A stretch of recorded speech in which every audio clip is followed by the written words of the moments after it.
Hello and welcome to the Left Wing Podcast. Will Slattery here with you, and tonight we will be reviewing the 2025 Six Nations Championship.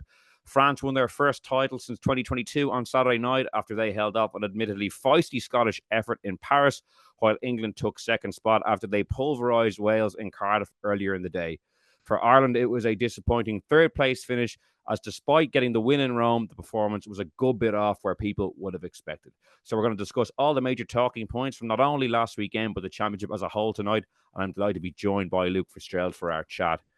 And Luke, what do you make of how Ireland finished things off? 22-17 winners over Italy, Dan Sheehan hat-trick and a Hugo Keenan try, getting the job done. But as I mentioned in my intro, once those teams were named, Ireland looked to have a much more potent side out in the pitch as they did against France the week before. So to kind of come away with a performance with that many errors, the attack not clicking, the defense getting caught out, some, lapses in discipline once again, is a really, really disappointing way to finish things off. Yeah, it was disappointing, wasn't it? It was you know, I I think most teams kind of seem to struggle with Italy, bar France, of course, but seem to struggle with Italy for kind of the first maybe 30 to 50 minutes of a game, don't they? And then they seem to kind of pull away. Ireland never really had that period, but I also thought they kind of gave up lots of kind of gilt-edged opportunities to Italy as well. And like really, like we talk about Ireland's discipline, and yes, we will discuss that further, but like Italy's discipline was absolutely diabolical, experienced players making some horrendous errors at key junctures for them. Kind of unforgivable stuff, really. And then they coughed up a lot of kind of good opportunities too, Will, didn't they? So, it was a little bit disappointing way to end for a team that I think is, an outstanding team. I'd say, a combination of a few things. I think Italy played very well. We give them some credit for that. But Ireland were kind of inaccurate, and they were kind of inaccurate throughout the championship, really, when we think about it. Like, and a lot of the same issues that cropped up on the weekend were issues that they had for kind of the other big games as well. So, definitely a bit of time for reflection on it. I think the good thing for them is that this team is still, bar the French match. I mean, that's the first time I've really seen a good blowout, win against them in a good while. I think they're still very difficult to beat, and let's face it, like they came out with a bonus point win. So, it's while they kind of hobbled over the line, they still got the job done, and they're an outstanding team. And I'd say there was a bit of a slump after the French match. They looked like they found it tough to get themselves up for the game, which, I think. Yeah, not unbelievably surprising, they looked a little deflated, I thought. Well, I don't know what was your sense of it? A few people said that to me after the game. Oh, was it a case of the team maybe thinking the championship was gone and not contributing to kind of a slightly off color performance? But I don't know if I buy that, because one of the things I never would have charged this Ireland team with, they're fairly clued in like that. I don't think that ordinarily would massively affect them. I would have come to associate this team with a degree of being able to put that to one side and still deliver a really good performance. Mm. And like, it's not often I come away from a game like that being like very surprised with like a poor performance. But when I saw the team that was named, I was really expecting a bounce, like kind of a Mm. finishing on a high, winning by 20 points and then kind of turning the page and moving on. But instead, the performance that they gave kind of has people raising questions about the age profile, the need to maybe Mm. renew certain positions. And I just thought they had a chance to at least temporarily put that kind of talk after the France game to bed. Yeah, and look, they didn't do that, but it'll be, as everyone's sick of it, but like there'll be a bit of an overreaction to it, I think. The key thing now is for kind of steady heads. I do think it's probably an important it's an important point for the coaching staff to have a little think about some of those positions that they need to develop some depth in, and where they find opportunities to give people some game time. So possibly not the worst thing that they finished on a bit of a downer. Maybe as I said, it gives you a chance to be a bit more humble and a bit more introspective, and I think that'll be important for the team as this team continues to develop. I think yes, it's probably, we've been talking about it for a while, haven't we? There's probably a certain cohort of this team, would probably be moving on. But there's also a certain amount who will still be here for the World Cup and who'll be at the peak of their powers. So it's not time to panic, but certainly time for reflection. And I think timely enough, and this could be actually a really good thing for the team in the end, that they didn't finish on such a high. Yeah, I take some of the points you're making there, Luke. One interesting thing that I was thinking about over the weekend is the fact that you could argue that in the last three Six Nations campaigns, and obviously two of them ended in a title win. So I'm not trying to say they were bad with what I'm about to say, but that Ireland probably peaked in rounds 1 and 2 with their best performances. hit a bit of a lull in the middle and arguably gave their worst performance of all three championships in the final game, which is kind of a strange trend. Oftentimes you see a winning team building into a tournament and hitting their straps and peaking at the end. But if you just look at the matches, the match logs, it looks like Ireland kind of did the opposite. They came in great guns, set out their stall, and then as the tournament wore on, for whatever reason, they didn't maintain that level of consistency and that high level of performance. Yeah, you know, and it's probably a case of like if you think about the championship as a whole, and it's a good way to think about it, really. You know, they probably kind of played in fits and starts, bar the Scottish match. They kind of had these moments, weren't they? They weren't really, they never really, like, I think we've kind of associated this team at times with kind of dominating teams from nearly not start to finish, but for really long periods of the game. You know, they had lots of possession, lots of territory. Um, and we probably didn't see as much of that bar really the Scottish game and maybe that period in the English game. They were very, very, you know, that second half where they really kind of blew England away.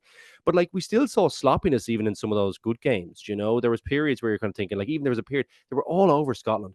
And they still, there was a moment. Do you remember that moment? Was it at the end of the maybe first half, I think it was, where you're kind of saying, oh, Scotland are actually back in this, you know? And then they obviously had the two tries to at the end of the match against England, which really turned things on their head massively because England got a bonus point out of that when they really shouldn't have had anything out of that game. Um, and then obviously, you know, we have the ill discipline throughout the championship. So I repeat, like lots to reflect upon for this group, lots to think about, lots to rethink about. I think, you know, like I think some of the game plan, like when they were playing their best, I think there was a real good focus in those periods. Sorry, in the games where they would played well, we saw some of that real dynamism, that ball handling ability. I think it was Bernard Jackman talking about it during the week, and you've heard me banging on about it for ages. The Ireland are not going to be physically dominating teams. They could do it from a fitness perspective, but they're not going to be bludgeoning a team like France or England. I don't think consistently, you know, with pure brute strength. I think where the team has been playing its best the last while, we've seen glimpses of it, has been that ball playing ability in the pack and that expansive game plan, that really, really good focus. They're very, very dominant at ruck time. They're really physical around there and really accurate. But I've seen a little bit of slippage in those areas in the last while. And I think that's probably why we've seen some kind of up and down performances. So, like to me, this Irish team, very, you know, it's a lot of smart players, a lot of tough players, a lot of very fit players, and a lot of very skillful players. So I think going back to that kind of that dynamic about what made them really great for that little period and really, really hard to beat, and I would say nearly the best team in the world, was those things. And I think when they've come away from that and they've, you know, lacked a little bit of discipline, they've gone away and kind of tried to bludgeon teams a little bit. I think that's when they've kind of come a little bit unstuck the last while. So, good time to maybe refocus the minds on what makes the team great, because I don't think they've gotten bad overnight. Will that hasn't happened, you know?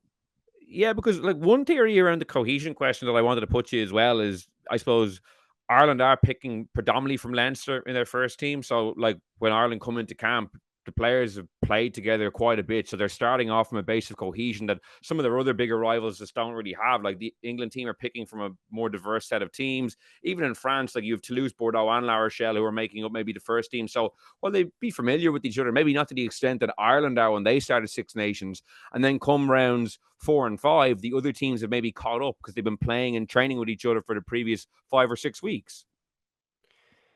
Yeah, it's an interesting theory. Actually, I hadn't heard it, to be honest. Yeah, look, it's definitely something to think about. Like, look, my sense is that this is still a very strong team, you know, and that, you know, the longer you go through a championship as well, you got to remember, you know, if you're the informed team, it's obviously hard. You kind of, there's a bit of a reversion to mean as well. You know, that kind of way. There's also teams will see more of you. They'll kind of know what you're trying. You know, you can kind of catch teams off guard. As you say, you might be more familiar with each other and then maybe able to, you know, implement a game plan a bit quicker. But you know, you also might have like a very good. I think they have a very strong coaching staff who are quite creative and have been quite creative for a while. So my sense is that maybe, you know, teams will see a little bit more of Ireland by the time the championship comes along. And remember, you get that 2 week break, you know, towards the middle of the championship as well. So teams can really kind of game plan for you and say, okay, look, you can see what Ireland are doing. You know, let's try and stop them here. You know, so you can kind of come up with ideas to kind of combat that. And maybe Ireland haven't been able to maybe save some better ideas for later in the championship or something like that. So interesting thought. Very hard to know, of course, if that's what it is. Do you know, that kind of way? You know, I suppose. there's generally in the championship, the start is fairly cagey for all the teams. And Ireland is like there's still quite a big change, I think, from on the defensive end from when you come from Leinster into Ireland, I think as well. So there's enough that you'd be changing it that you kind of say, well, different line out calls. There's enough, I think, to get your head around. You'd maybe say in open play, definitely they might have an advantage. But then again, there's still a fairly large cohort from, as you say, Toulouse and La Rochelle the last couple of years, and obviously Bordeaux the last couple, of late as well. So, that's not a huge amount of teams. I'd say England probably have a bigger spread, wouldn't they, than that? So yeah, but look, Scotland only have two teams to pick from. Probably the majority has for the last maybe 5 to 10 years, majority Glasgow, and they've kind of been patchy, haven't they? So, probably a couple of ways you could look at that and dice it up. But definitely an interesting thought. I wonder, do they need to rethink maybe holding some stuff back towards the end of for the middle and the end of the championship? Is there maybe something for the coaching staff and that as well? So interesting theory. Yeah, because as I said, like even one of those 3 years I referred to, like, a Grand Slam was won, so it's not as if it was like a bad campaign by any means. But it did feel like that England game at the end of that one, they didn't put in a great performance. Now, you might just say maybe it was a bit of the pressure of closing that one out that contributed to that. But then last year against Scotland as well at home, with the finish line kind of coming into view, it wasn't their best performance either. But at the same time, this is Ireland's best 4-year run in the history of the Six Nations. They've gotten 17 wins out of their last 20 games. In the Six Nations, which is a really, really strong run of form. But I suppose the question is now is that a lot of people are posing is, does it seem to be this is potentially the end of that run at the very, very top table? Like when you're looking at guys like coming out of the Six Nations, there's a question about the age profile of the team. A kind of a need to freshen things up or to renew it. But when I'm looking around at the landscape, there's no obvious candidates who aren't involved in the Ireland squad at the moment who are like obviously going to come in and maybe take up the mantle or the baton. Sometimes you see various players mentioned. And for me, everyone who's good enough to be involved with Ireland is involved with Ireland at the moment, pretty much. Yeah, but it doesn't take that long to emerge. And, it's funny, like even look at Prendergast. Prendergast is a perfect example of that. Will, he's only just in the Irish team, and he looks like he's kind of ready made for the top level. Obviously, we had he's had some concerns, and he's not the finished article by far.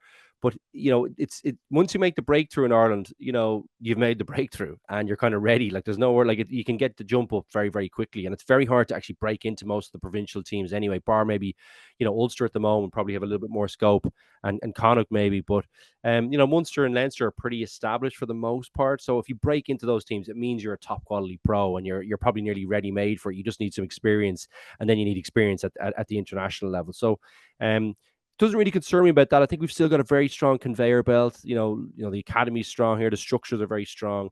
And I think we've got a very settled coaching staff. And I think the way the game is structured here, it really does. It's all geared towards making the Irish team, very, very competitive. And I think consistently competitive. I think there's been a reason why professionalism was brilliant for the game in Ireland, has been brilliant for the game in Ireland, because we don't have a massive playing pool. But I think the way we've structured it, we're really well suited towards getting the best out of the small crop of players that we have. I think we're the envy of lots of different of other countries in terms of our framework. So I'm less concerned about that. I think we'll find the players. There's obviously a few special players who are maybe, ish coming towards the end. You think of Furlong's obviously a key position, but I like Beatham a lot. He's a better age profile, but, he's still not a young gun either. That's probably the one area you'd probably think you'd love to see a little bit more, maybe someone just emerging who's maybe not someone emerging. You could see there's guys emerging, but are they in Furlong's class? That kind of way. Like Furlong is he's the best player in the world at one point, I think. He was unbelievable at the height. And you can see now struggling with injuries and things like that. He needs a good, end to the season, particularly if he wants to get on that Lions tour. So he was probably the one positive that came out of the weekend, wasn't he, Will? To see him out in the pitch. I mean, it's been such a long time, and he's such a good player. So, it's certainly an interesting period for the team. What I think is as I said, what's in Ireland's advantage, or what's to Ireland's advantage, is the framework. They've got a brilliant coaching staff, and they've got lots of really good coaches at the interpro level as well. So I think we're in a good position to get the next crop through, even if we haven't seen some of them yet. Yeah, because Ireland have only capped 7 players since the World Cup. England have capped 11, France have capped 19. And if you just even look at the kind of the players that have been capped, You're looking for Ireland: Sam Prendergast, Jamie Osborne, Thomas Clarkson, Jack Boyle, Ollie Yeager, Gus McCarthy, Cormac Izashukwu. So Sam Prendergast is the only guy there who's really been consistently starting in the last, 2 windows. Jamie Osborne's featured a couple of times. The other guys have kind of been bench players. But if you look at, say, who England have capped around that time: Finn Smith, Faye Waboso, Ollie Slideholm, Fraser Dingwall, Cunningham South, who've all featured a fair bit more, I would say. And then you go to the French crop of caps over this time period. Oscar Jegu, Emmanuel Miafu, Mikel Guillard, who started at the weekend. Leg Goretzka was on the bench at the weekend. Theo Adesagobe, the winger, who played a good bit in the Six Nations. That's only a handful of the guys I've named. There was 19 in total. Some of them have played more than others. But I just feel like the other two big rivals in this Six Nations at the moment have brought through more kind of key contributors, or maybe key might even be stretching it, but kind of more mainstream contributors. Whereas besides Sam Prendergast, no one else. Is it Chuku and Osborne? Like Osborne at fullback, I think. Like if you think about who Osborne's competing with, like Keenan, and let's face it, like before the French game, Ireland were the team to beat in the competition. They had France at home. Like if that had turned out different, and let's say, like they that's a pretty bad injury list that they have just before the game. There's lots of things. Sport is still like very thin margins, even though that was an ugly scoreline. Furlong drops out. Like he's kind of key against France, isn't he? Like you've got the two wingers who you can see, top quality operators. They're really important to Ireland's attack, which kind of couldn't get that last bit over the line against France, after some really good early pressure, and that kind of knocked the wind out of our sails. So I get the point, Will, but I think Ireland are very, I think Ireland were the team to beat in this competition up until the French came and turned us over at home, which, let's face it, is a bloody difficult thing to do. That is a really difficult task. Well, Generally speaking, I know New Zealand did it, but I felt like they got us at a perfect time. Whereas I think the France one was the more disappointing one to me. But I do feel like they had some good excuses there. And I do still think there's lots of quality and lots of young talent there that will come through. I get the point. I think it's a good one. But England, to be honest, look, France to me are a little bit more unpredictable in these things anyway. They're just unpredictable with their selections. England, I think, had more scope to be bringing people in because they're in a more challenging period. They hadn't really been playing well. They finished ahead of us in the championship somehow, but they're in a period of transition and they're struggling a bit more. Whereas we've only realized we're struggling maybe towards the end of this championship, haven't we? Like I think before the French match, what were you thinking? Were you thinking Ireland are in a great place, or were you thinking Ireland are in a bad place? Well, I still think Ireland are in a good place with their kind of their core team. But I guess the point I'm trying to make is that it's the same team really that played at the World Cup, pretty much. Bar, like, say, Joe McCarthy emerging. The team besides Joe McCarthy is almost entirely the team that went to that World Cup quarterfinal against the All Blacks. Whereas our other big rivals in Europe, well, I take the point that England say we're coming from a lower base and they maybe nationally had to transition away from certain guys. That Ireland, and I take your point. Like that team is still good enough. Was good enough to win this year's Six Nations, but it's just in the short to medium term. I'm just wondering, is there the kind of the talent there to renew in key positions in the short term? It'll be an interesting one because we're already looking ahead to, say, this summer tour, which is a development tour, and there was news in the English media during the week that Simon Easterby could be apparently going on the Lions tour with Andy Farrell, which is kind of a funny one considering he's the interim head coach, and it now appears we might need an interim for the interim. Because it's his job. As far as I understood it, his job was to steward Irish rugby through a period when the head coach would be away, and now it appears that he's also going to be leaving or could be leaving as well. What do you make of that one? I think it's a very, very strange move if this comes to pass. Yeah, it is a little bit all right, isn't it? I would have thought that you nearly were kind of ruled out if you were the interim head coach, but you never want to not give a guy an opportunity as well. It's such an exciting thing, to go on a Lions tour, but it's also pretty great to be a national head coach, even if you're interim, and I just think that maybe devalues that a little bit. And I think it's very important to have a steady hand there. Now, in what we do have going for us is that you'd probably have the likes of maybe Paul O'Connell going. Staying with the young Irish lad. So they're in good hands anyway, Will. And Goodman is a very solid character. He's a steady hand at the tiller as well. So I still think the young guys would be in good hands. And remember, they've kind of gone on these kind of emerging Ireland tours with the younger players. So I think they know how to get the best out of kind of some of the younger guys. Will, I think they're in those tours. While I didn't love them particularly for Ulster, maybe Connacht, I could kind of see that where the benefits might be on a tour in the summer, where you have some of the younger guys, younger coaches, kind of leading the thing out. Do you know what I'm saying? Like, I think they might be in a good position to actually do okay on this, even though. Yeah, I get the point. It looks a bit unusual for the interim coach to now be going on the Lions tour. Like, it's a feels like it's not unbelievably well thought out. Well, because it's not an emerging Ireland tour. I take the comparison because they're playing Georgia and Portugal, but it's going to be a full cap tour. It's at a period, as we've been saying here, of maybe a bit of flux where they badly need to unearth some talent. And I just think it should be it's not like the interim head coach. He's literally, it's in the title, interim. He's there for this period. That's what it was announced for. And while it hasn't been officially rubber stamped that he's going to be leaving, it appears that Andy Farrell's certainly considering it. And I just don't see how like the IRFU would have let him. I guess if he's being offered it, maybe it's hard to turn him down and say no. But at the same time, his job is to be the Ireland coach. It's not to go off and be the Lions assistant coach. And it's one thing Andy Farrell getting the opportunity to do it. You can't stand in his way. Like Simon Easterby just going to be an assistant on that. I agree with you. I think being the Ireland head coach has to mean something as well. Like, especially after a period of, a sticky finish of the Six Nations and you want to find new talent in the summer. I just find it bananas, to be honest, that this is even a discussion point. Yeah, well, I don't know if it inhibits that. Is probably what I'm getting at. I still think he can unearth the talent with some very good coaches. So I would assume they will still have some kind of input into who's getting selected. And there's not that much that the coaches don't know now. There's only 4 teams to really be monitoring. Will, you know what I mean? So it's like, yes, it's busy, but I still don't think there's going to be players that they don't know about or that they're not getting fed good information from some pretty good inter-pro coaches. So we'll be watching it closely who goes as the coach. There might be a good opportunity for, say, I don't know, maybe a Sexton or one of these kind of younger coaches to maybe go along. I'm seeing some upside in it, not necessarily a downside. I do think it's unusual for, I get the point. And yes, what it says in the tin is probably right. Like, it's a bit unusual for the interim to be going, but I still think, there's low. I don't think it should stop them being able to unearth some good talent there. I think I think we have a good handle over who's doing what and what the different athletes are in Ireland and what the potential is. So I'm hoping it's not a problem for them.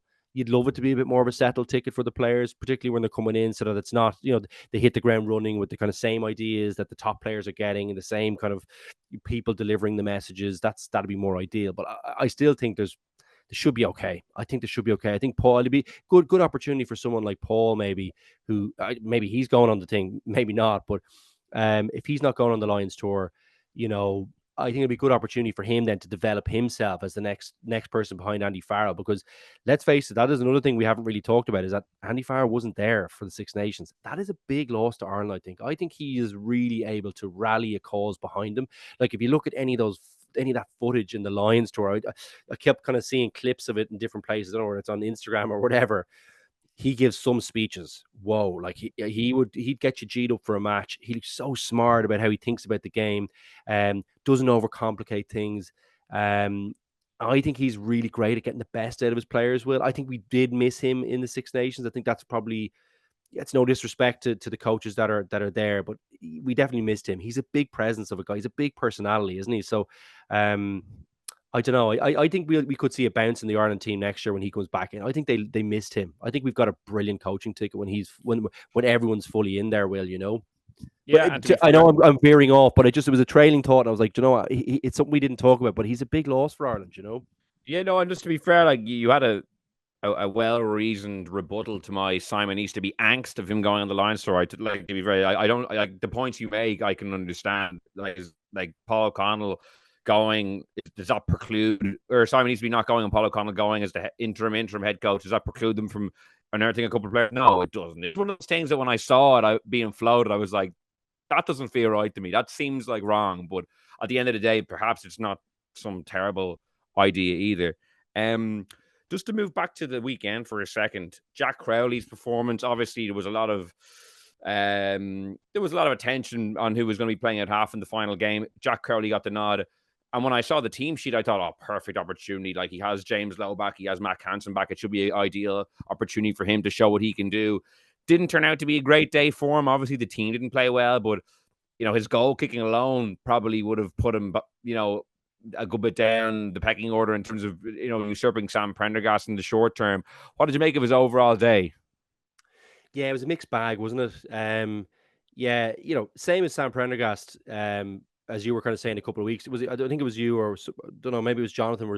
Jonathan actually was saying that Jonathan Bradley, sorry, our guest a couple of weeks ago, was kind of saying that the team didn't play well around Prendergast, so he got a lot of blame, a lot of flack after the French performance, but generally speaking, it's very difficult for halfbacks if the team are playing a bit patchy. And then I think as well, like what really ate at the Irish team in the weekend, I thought, was the poor defensive performance. It gave Italy a bit of life. It gave them, a bit of belief that they could go on and get the job done. So a couple of factors, I think. The one thing I would say is I thought the goal kicking is a good point you bring up. Like, you need to get that right. It's the one thing, like, that's perfect conditions in Rome. Like, you've no excuse there. You've got to be nailing them. Like, and one of them was really fluffed. That one on the right was They were very bad fluffed, misses wasn't as it? well. Yeah. Bad misses, and it also piles the pressure on the team because you start, like, if you start building a score against Italy, I think you could end up, Ireland could have easily ended up, if they got a bit of a lead, if they didn't get those few held up tries and messed up tries, disallowed tries, this kind of stuff. If they got one or two there, if they got the kicks, I think Italy lose heart big time then, and I think you go on to put us like a score that the English put on against them, or maybe even the French. Like, it gets bad for Italy quick once you get a bit of a score ahead of them, and they kind of feel like they're out of the game. That never happened. They were in the game for the whole lot because they defended poorly and they didn't take the chance as well. So it was a rough day for him. I'm sure he really wanted it to go well. To my mind, I don't think he's out of the race with Prendergast. I think the race is on. That was a chance for him to get a nose ahead because every time he came on the pitch during the Six Nations, he was excellent. The one time he starts, it's in a patchy team performance. He doesn't do great, and now I think it's neck and neck again, and now it's who plays better for their province. And to be honest with you, his biggest opportunity, I think, to really go head to head with Prendergast is in the Irish team, playing in the Irish team, because that's where the field is most even, if you like. Will, do you know what I'm saying? I think, like, when he goes back to Munster, he goes into a kind of a coaching staff that's in a little bit of flux. They have a new coach coming in. They've got a bit of that in the summer, so people don't know where they're sitting. All this kind of stuff is going on. Leinster are very settled. They're top of the European, game at the moment. You'd expect them to go nearly the whole way in the European Cup, and I think hopefully get the league thing sorted out this year because they're probably the best team in the league. I think I'd say they clearly are the best team in the league. Whereas he's not going into that setup. So straight away, he goes into more difficult conditions. His pack might be under pressure some weeks. It's not all front football. He doesn't have an international backline outside him like Prendergast does. So that was a big opportunity missed for Crowley to get a nose ahead of him and to kind of be going in to kind of back to Interpros with a little bit, with just a nose ahead. And I feel like he didn't take the opportunity well. And I could forgive him the other stuff, like the kind of ball playing and that kind of stuff, because the team didn't play as well. Do you know what I mean? I could forgive him the attacking stuff a little bit, Will. But the kicking off the deck, that was the one for me where you're going, come on, buddy. Like, you need to be the solid as a rock. You're the more experienced person. We'll give Prendergast a little bit more rope there while he gets, while he's kind of finding his way in the team. He does get a little bit more rope to be like 10 or 15% worse off the tee. You don't. You've won a kind of Six Nations with the team. You're experienced. You kind of need to be nailing those ones. So that was my feeling on that, Will. I don't know if that is very harsh. I'm not sure. No, I don't think so. Like, realistically, like, the reason the game was so close to the end was because of those missed kicks. Like, as in, Italy had the ball with a minute to go with a chance to win the game, whereas realistically, Ireland were a good bit better. You mentioned it. There was a lot of missed chances. It wouldn't be an Ireland Six Nations game these days without it being held up over the line. That's just like become Ireland's Am I losing calling my card. mind? Am I losing my mind with that? Leinster and Ireland, how many times do they get held up over the line? No, Do I they don't get think. held I up think more than other everyone is teams? losing their mind watching it, to be honest. Do you remember, we've been saying this for a while, Will? Do you remember we saying, like, how many times does Doris get held up over the line? Like, is it true, or I'd love a stat on it. I'd love to know if they get held up more than other teams. Would you? I wonder, is there a stat anywhere for that? I think it had happened 5 times in the Six Nations up to last weekend, so maybe that's 6. So basically, one around it averages out to be. Yeah, it feels like more. Maybe I'm wrong. I don't know. I just feel like Ireland, like, particularly in the big games, I kind of feel like, Jesus Christ, how many times we get held up over the line? Now, look, good defense, but it's so much more punishing now as well. Like back, like before this new rule, like I really don't love that drop. I think it's very, very harsh to get held up over the line, and all of a sudden you're getting the ball back on your 40. You're kind of going, Jesus, like that I think it's a good doesn't seem rule. fair, does it? No, I like it because the reason it was brought in, it was around the time when Exeter were really dominant at club level, and they were just constantly like picking and going, and either Yeah. scoring a try, getting held up, and then having a scrum and doing the same thing again and again and again. I think it rewards good defensive play, to be honest. If you're getting held up from that close range, I don't know if you deserve a 5 meter scrum. I think you deserve to get the ball back and have to run it back again. Oh, it just feels like it's so much further out though than it should be. Do you know what I mean? Like you go 40 meters back, is that like that? That's rough. Like, But like, um, what you were held up? What do you deserve? As in, like, it's a good defensive play. I but you feel like the got over the defending line. team, Is it good defense? If it is it good defense if the team gets over your line? Yeah, I wouldn't and count that you're as good held defense. up. I wouldn't count that as good defense if you got pushed over your line. You're supposed to stop people getting over your line. Oh, we've got something here. There's we need to delve a bit further into that next week. Well, I like, don't love that. Caelan I Doris don't see. Caelan Darce running directly into the two best defenders in the French team and getting held up deserved to be put 40 meters back, in my opinion. Oh, I see. I think the two defenders should be pushing him back over like into play, not over the dead ball or not over the try line. Anyway, Well, yeah, yeah, so there's two different I opinions know on that. I do agree with you because, like, one pet peeve I have is like when they kind of drag the guy over deliberately, and then they held him up. It's That's not like, right. yeah, that The no, whole that the doesn't. whole the whole what we want is people going to get over the line. Like I don't know. I do think it's something that I wish I had a stat for it because my feeling is that in the big games, I've felt like there's been a lot of times where Leinster get held up over the line or where Ireland get held up over the line. And I'm kind of going, and I don't know what's wrong. Like, if to my point, like if you get over the line, you're trying to get over the line, but it feels really punitive to be back on the like 40 meters out from the try line. I'm just kind of going, Jesus, that's harsh. Like if they have someone who can drop kick at like 50 meters, it really hurts bad. Anyway, that's a little aside there. It felt hurtful on the weekend. I was like, Jesus Christ, not again. Yeah, no, it's certainly been an interesting addition. I know some people seem to like it, such as me, and others, such as Luke, not as big a fan. Before we finish up, Luke, touch on the kind of the final game, the France Scotland one. France, worthy winners overall. You think? I think so. Like they blew England apart in Twickenham and just literally had while blowing them apart had brain farts at the exact same time. That could have been a cricket score in Twickenham, and it was like I just thought it was such a good example of fine margins in sport where you don't take your chances. All of a sudden, the other team get a bit of life, and I think it happened to Italy in the weekend. They got a bit of life off Ireland, being inaccurate and being messy with the ball, and being inaccurate defensively. Same thing happened in Twickenham for France, and that's a crucial one for me. You know, once England go on to do that, I think that's why they end up ahead of us, isn't it? And then France, I think that was their shock. That was the thing that kind of shocked them into life, and I think that's why we saw that massive performance in Dublin. I think particularly defensively, they were brilliant in Dublin. I was so impressed with them.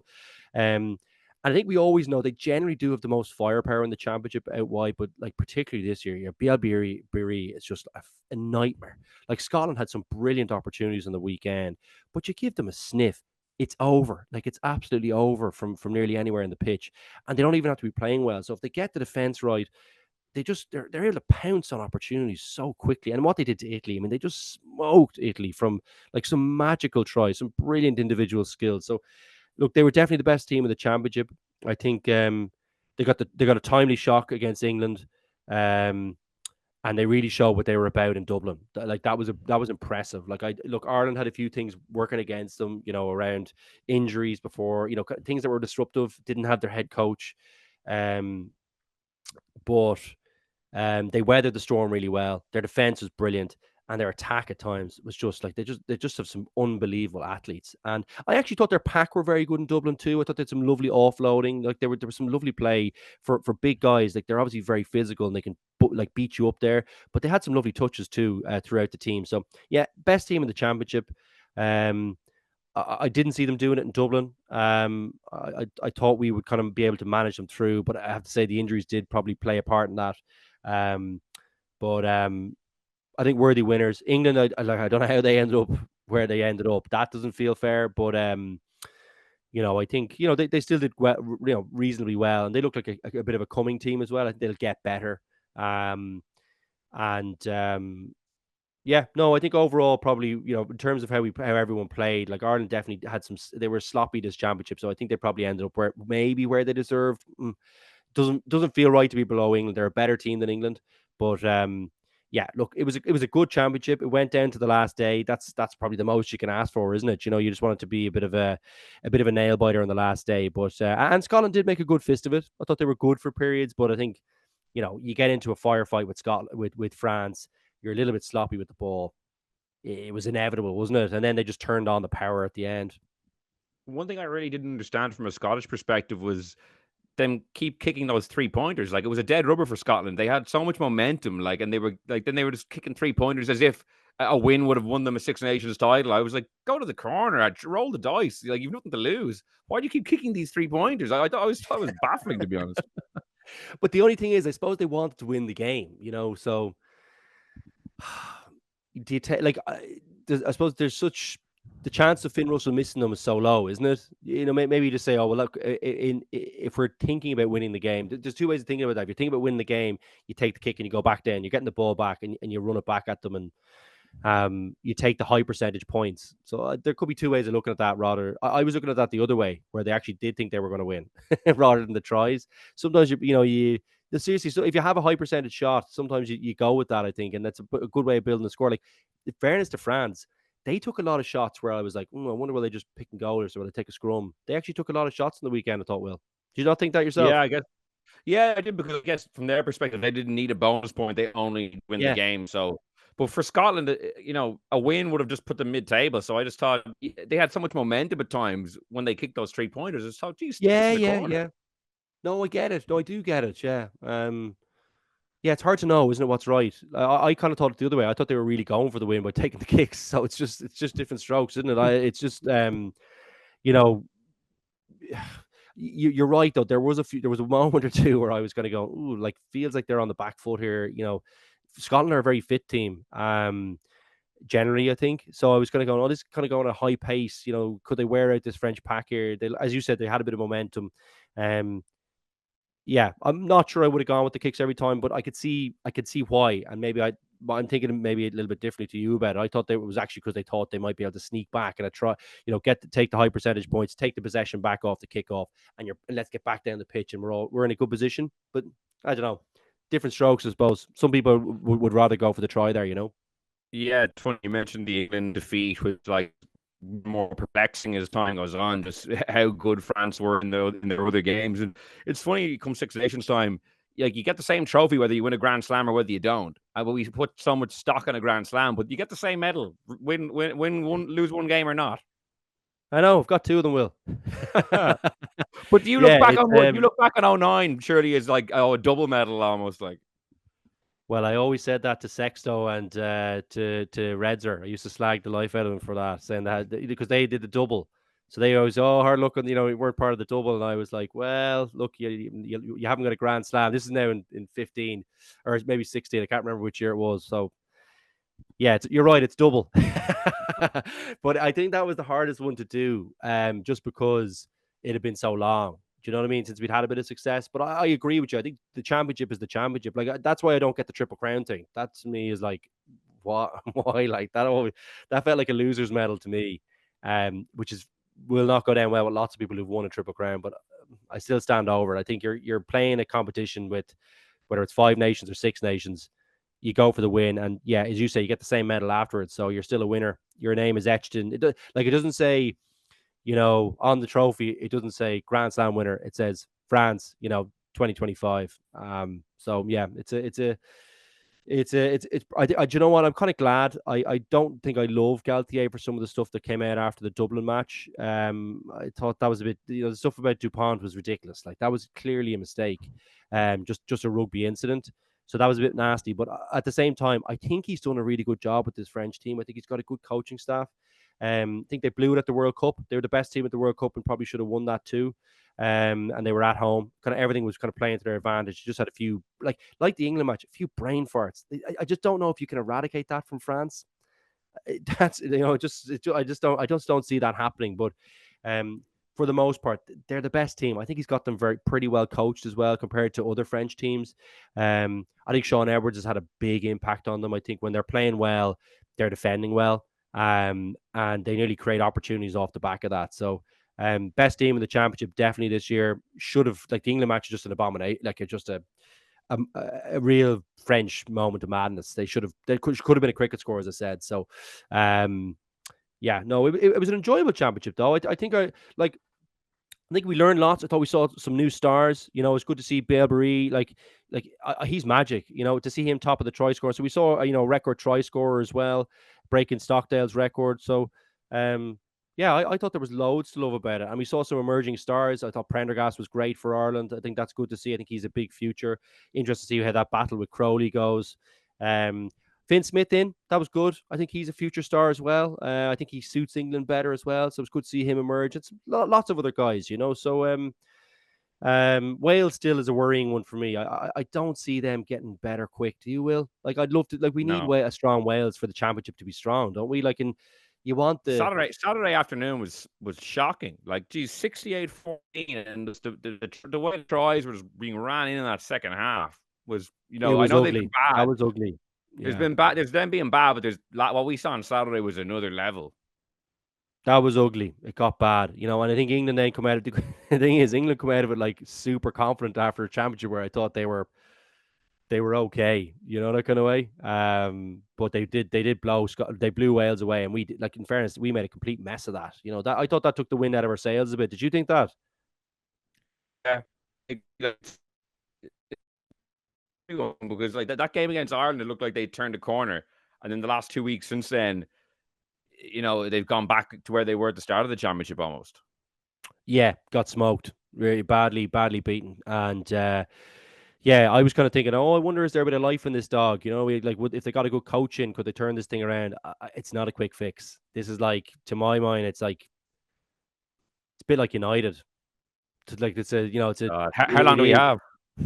No, it is a bit like United there, isn't it? But we need them to be strong. Like, that's the best. To my mind, that's the best fixture in the championship. Like, that stadium is unbelievable to play rugby in, and they can turn. They've had some magic results there over the years. The game can turn on a sixpence, and all of a sudden, like, you saw it a bit against Ireland, So I really hope they get their act together, but I just don't see it happening quick. That was the one disappointing thing, is that I really hoped I'd see Wales just a little bit closer to the other teams, and maybe some signs of some young talent coming through. We saw a little bit maybe, but they're far off the big dogs, aren't they? So that's a bit worrying. Everything else I thought was very positive in the championship. England resurgent, which is great as well. So yeah, no, it's good. Lastly, before we finish up, and I suppose thoughts will start turning towards line selection, which is not for a few weeks. And to be fair, there'll be a few club matches that'll make up some of the decision-making process. But from what you've seen in the Six Nations, like, will this be a good line squad? Will it be a strong line squad going down? Because I've heard a few people say they maybe have some concerns over how the championship finishes. Could be a little bit of a weaker Lions year compared to other years. No, I don't think so. I think there's loads of quality there, lots of experienced players too. I do think there's probably not a standout captain as in previous years, like a Warburton, like who, look, I don't think he was an inspirational guy by any stretch, but you could see he was a standout captain, and Dricko, O'Connell, you kind of see, I just don't see him maybe an outstanding candidate for the job.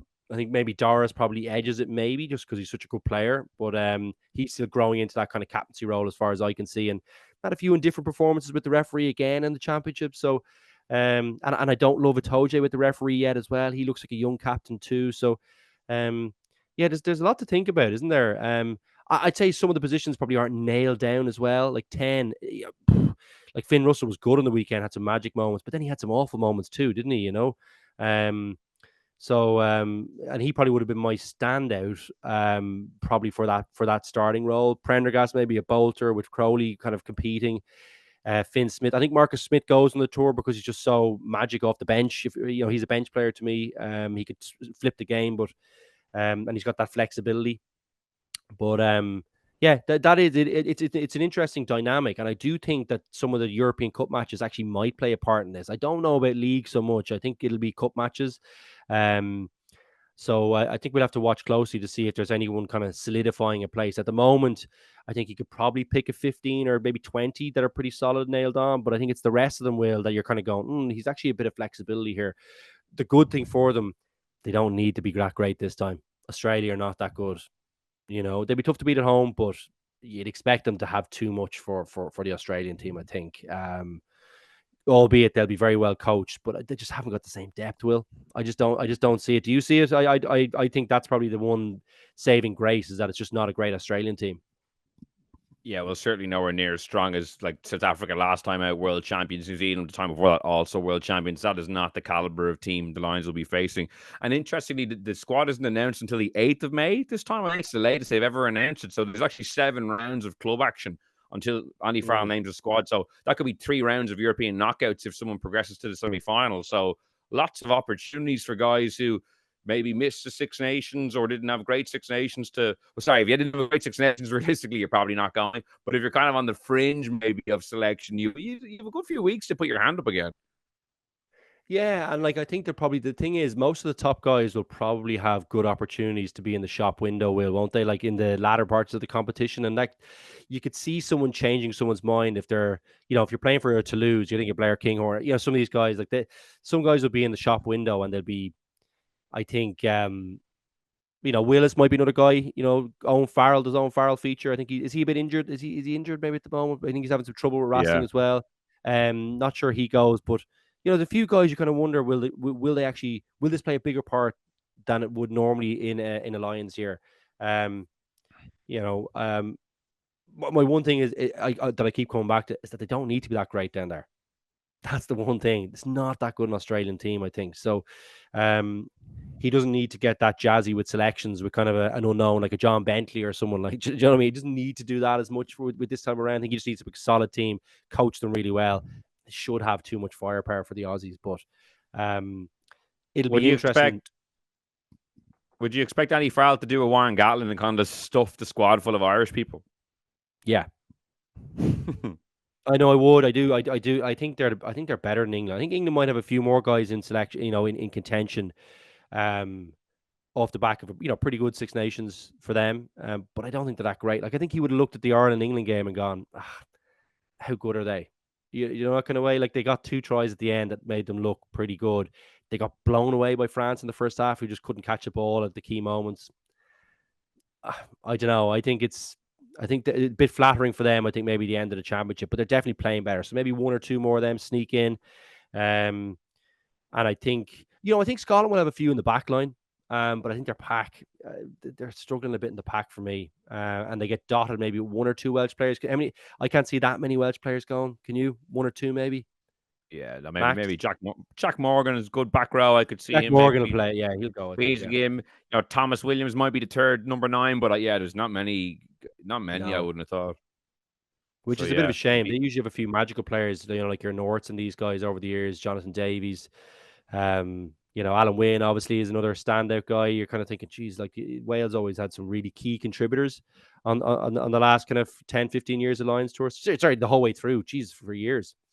Yeah, it's funny. Our colleague Rory O'Connor pointed out that in 2017, Wales finished 5th in the Six Nations and Ireland finished 2nd, and Gatland picked 1 more Welsh player than he did an Irish player. That's the perk of being the head coach. So I'm expecting Andy Farrell to lean liberally into the Irish contingent. Not that they wouldn't all be deserved, but Do you think he brings one of his 10s? He shouldn't, based on what I've seen in the Six Nations. I don't see how you could justify one of those guys going ahead of.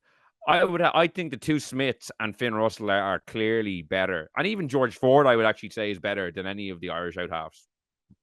And there's no way he picks Farrell for you. Owen Farrell? Oh Jesus, no! I don't. Well, say. Jesus, no. He's been terrible for Racing. He's been injured. Have you not seen the Racing chairman has already gone out like he did to see Khaleesi and given him both piles. He did the same to Sexton and Dan Carter too, though. So maybe not Carter, but he did the same to Sexton. So I don't know. Oh, I actually had a pretty magical career after Racing. I would love if he picked Owen Farrell just because it would kick off such an outrageous backlash. Like it would be like the reaction. But he's probably their best 10. No, he's not. I pick him over Russell every single time. Every time. If I get a chance to pick Owen Farrell on my team, I'm picking him. I love He's him. not. I think he's He's not been unbelievable. playing well for Racing. He hasn't played international rugby since the World Cup, and he hasn't been playing well for Racing. He'd have no form. It would be But he's completely. played so many games, Will. Like, he's forgotten more about international rugby than most of us will ever know. Like, he's an Ah, unbelievable. He's the former England captain. former, He the could be key a word. leader. Former is the key word there. Like, isn't he? He hasn't been playing He's not that international old though. rugby. He hasn't been playing international rugby in 18 months, and he's given no indication from his Racing form that he would be good enough to play at the Lions tour, in my opinion. So I think it should be based on international form, and I know there's the occasional bolter from like the club game, but I think Owen Farrell picking there, it would actually. I just think it would be actually cause more headaches for Andy Farrell than it would, as you say. It's not as if What they like about what need. about his Sunday dinners for the rest of his life? That's a headache. Yeah, look, who knows? We've 8 weeks. There's 8 weeks of rugby to be played before the selection. So if Owen Farrell Yeah. can get back fit and put in a couple of good performances, it's not as if the out half selection is so nailed on that there couldn't conceivably be a bit of a random person coming up the rail. Yeah, see, like I'm not sure Smith goes as like your utility for your bench.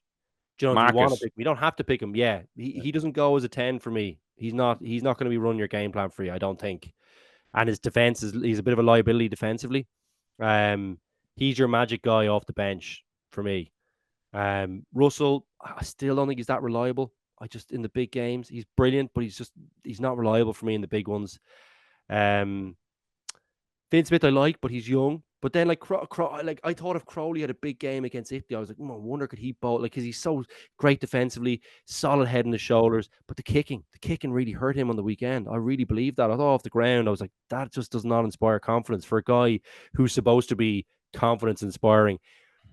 I will say he loves Prendergast. He loves Prendergast. He loves Yeah, him. no, I wouldn't it rule that wouldn't out. surprise me. Like Andy Farrell is the guy who gave him his first shot and who kind of like started this whole train of motion. So would it shock me if Sam Prendergast, if Leinster win a couple of games and get to a semi final and then the squad is announced and he's in it? It Yeah. wouldn't shock me. But do I think it'll be right? No, I don't. I don't think it'll be right. But like But if he Andy plays Farrell, brilliant for Leinster, if he gets the tackling sorted, if he, I think, I don't know, I could see him going. I just think he's in the best shop window too every week, isn't he? yeah, You know, like he's in the best position of any of the tens between now and selection day because he's going to be playing in probably the most dominant team in Europe, as in in the who they'll biggest be match. playing on that side of the draw. So like he's probably going to look very good in the next 6 or 7 weeks. So yeah, it'll be. I'm already getting my interest peaked now for Lions chat. I didn't expect to go down the every Lions week, rabbit hole every week. Who's in your every Lions week. team? Yeah. Lions watch. So yeah, we have that to look forward to over the next 8 weeks, and we also have URC and Champions Cup that we'll be chatting about. But for now, I'd like to thank Luke for joining me on our Six Nations review. We'll be back next week once again to discuss the return to provincial action and probably kick around a few more Lions names as well. But for now, thanks so much for joining me, Luke, and for everyone to listen. And goodbye.